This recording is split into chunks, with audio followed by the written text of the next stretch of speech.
Le jatropha a connu un réel engouement entre 2005 et 2010. Face à la hausse du prix du carburant et les perspectives de substitution par l'Union européenne, cette plante miracle allait à la fois valoriser les terres dégradées, remplacer le gasoil en Afrique de l'Ouest et permettre aux pays tropicaux d'exporter du biodiesel vers les pays développés.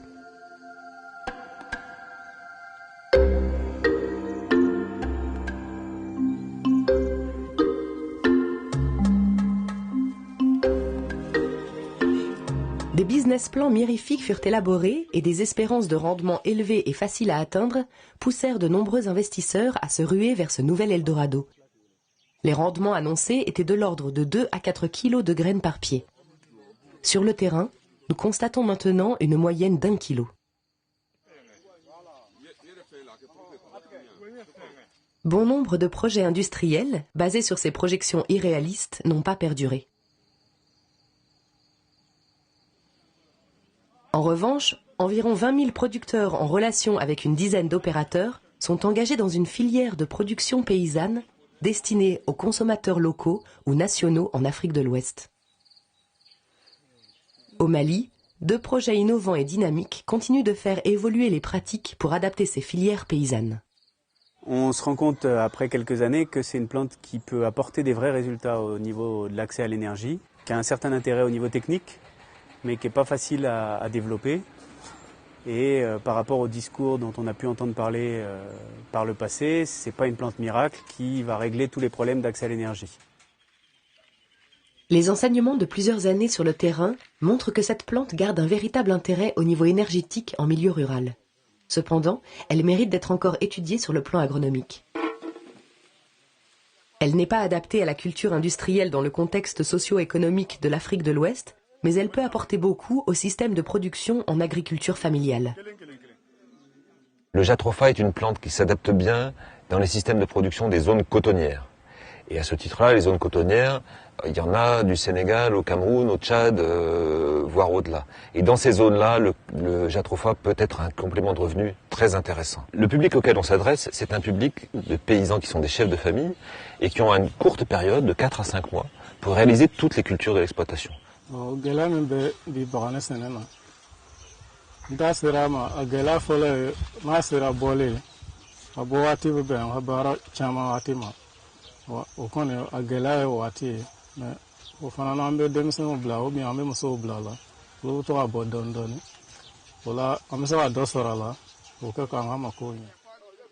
Dans un calendrier culturel serré, si un paysan a le choix entre sarcler son sorgho ou son coton ou son jatropha, il va aller prioritairement, et c'est bien normal, sarcler son sorgho ou son coton.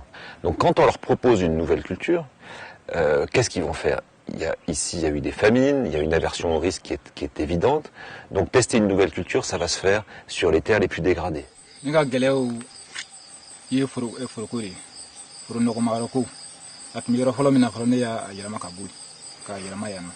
En résumé, les premières plantations étaient faites sur des mauvaises terres et pas entretenues. Et donc, très logiquement, ces plantations ont échoué. En lien avec les agriculteurs, les opérateurs ont su faire évoluer la culture du jatropha vers une stratégie agroforestière plus adaptée à la zone soudanienne.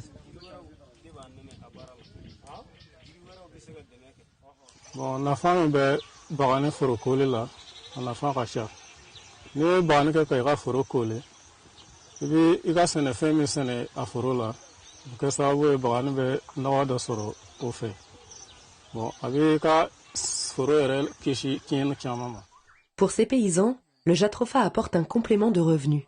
Il n'est pas envisagé comme une culture pure qui concurrence les cultures vivrières et de rente.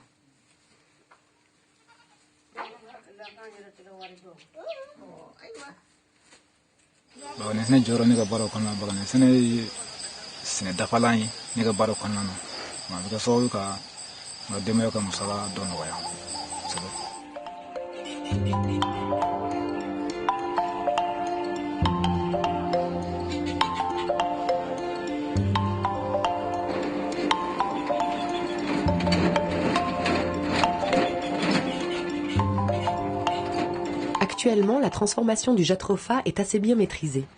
Le facteur limitant reste l'approvisionnement en graines des unités d'extraction. On ne peut pas travailler par 12 mois on travaille seulement pour 3 mois. Mais avec l'accompagnement d'Alter, l'accompagnement de services techniques, pour qu'on puisse avoir la solution pour faire 12 mois en travail. Ce qui est important, c'est que cette organisation entre producteurs et unités, elle est aussi envisagée au niveau local en partenariat avec les collectivités. Les collectivités locales ont favorisé l'installation des unités dans leur zone. Et on dirait comme la famille, Alsa, on a fait un an, tout le monde ici, on a du gormatuntu.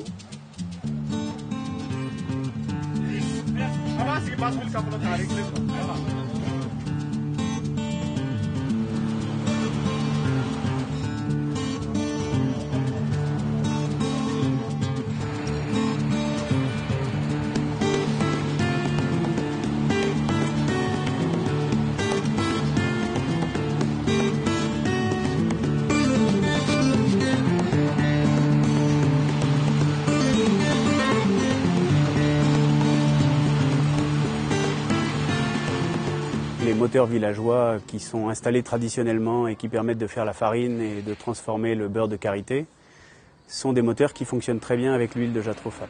Une pièce des moteurs a été adaptée pour un fonctionnement à l'huile végétale pure de jatropha. Il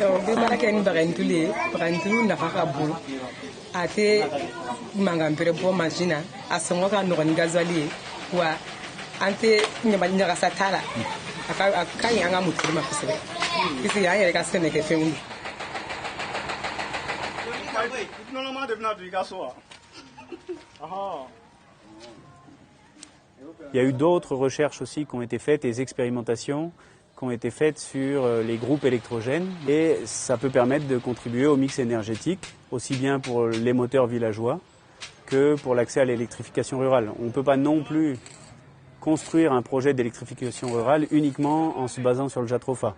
Mais une centrale hybride qui est basée sur le solaire et sur le thermique, ça peut quand même être intéressant d'avoir en remplacement du gasoil de l'huile de jatropha.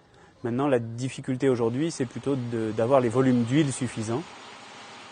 L'huile végétale pure est le produit essentiel de la filière jatropha.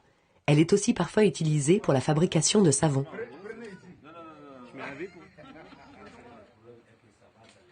On a constaté que l'huile de jatropha, c'est bon pour les boutons, les taches et les trucs comme ça, huile seulement. Donc on a pris des concombres, qui est le gommage, pour mixer aux huiles de jatropha et puis faire des savons. On a passé des expériences, les femmes disent que c'est extraordinaire. Donc maintenant, ce qu'il y a comme problème, ça c'est les ruptures. Il ne faut pas qu'on ait des ruptures. Cependant, si l'on mise tout sur l'huile, nous oublions une partie de la filière qui est l'utilisation de 2 autres coproduits, le tourteau et les sédiments.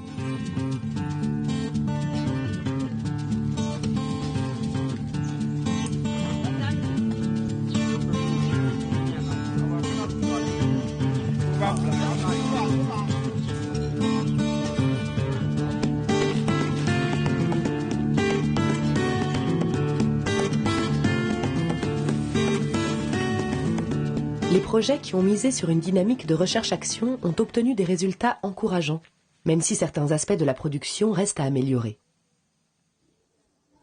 Bon, c'est un peu fura ino la mo fura soro mais ani jembe ga fura ino la am fura jonyo soro la fura o de kelen kan sege bi non te nafa fendo.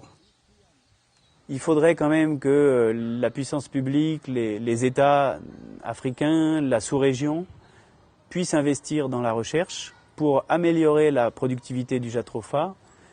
Il faudrait vraiment avoir des pieds de jatropha qui donnent plus de graines pour que pour le producteur ce soit plus intéressant. L'avenir repose sur l'amélioration des rendements grâce à de bonnes variétés et la lutte contre les ravageurs. L'idée, c'est de chercher les potentiels génétiques du jatropha. Identifier aussi des solutions, des méthodes de lutte contre les ravageurs. Donc c'est un peu l'objectif de nos tests. Nous, on a testé les systèmes agroforestiers sur la ferme. Donc une des problématiques à laquelle on doit faire face, c'est que nous n'avons pas les variétés africaines sont peu productives. Il y a peu de diversité génétique et on est obligé d'utiliser des variétés améliorées qui sont pour le moment le fait de sociétés privées. Donc nous participons à un programme de test. Ces variétés, on cherche à la fois deux choses. On cherche évidemment le rendement, un meilleur rendement, mais aussi une meilleure précocité. Parce que pour le producteur, le plus vite il peut avoir un revenu de ceux qui plantent, le plus positif c'est. Et on a commencé à diffuser certaines de ces variétés en milieu paysan. Mais là encore, on est au tout début d'un processus où on va forcément aller de plus en plus vite, aller de cibler les problèmes de plus en plus précisément. En plus, tous ces produits sont utilisés localement, dans les moulins, dans les groupes électrogènes, par les femmes qui font du savon, par les paysans qui utilisent le tourteau comme engrais. Donc c'est un impact direct sur l'économie du coin. Donc avoir quand même une détaxation des produits du jatropha pourrait faire un gros coup de pouce. Deuxième élément, par exemple, l'homologation du tourteau comme engrais organique, comme engrais bio, alors que les cultures bio se développent, pourrait être aussi quelque chose de très positif sur la filière. C'est vraiment un boost pour l'économie locale et c'est ça l'objectif. Et donc là, il faut que les pouvoirs publics, les bailleurs de fonds, les investisseurs soient convaincus de ça. Et à ce prix-là, je pense que d'ici quelques années, on en verra les effets positifs sur l'économie. Bagansene c'est une de nega commune kono akara sawabu e do fara nega commune soroka gela imbe ko fa ambe ga nafa soro bara damna ni sante anya nafa sorala anya do fendo sininya sigido. Il nous faut donc repenser plus humblement le développement de la filière, être patient, appuyer la recherche et accompagner ceux qui s'investissent dans cette culture et dont les résultats profiteront à un plus grand nombre.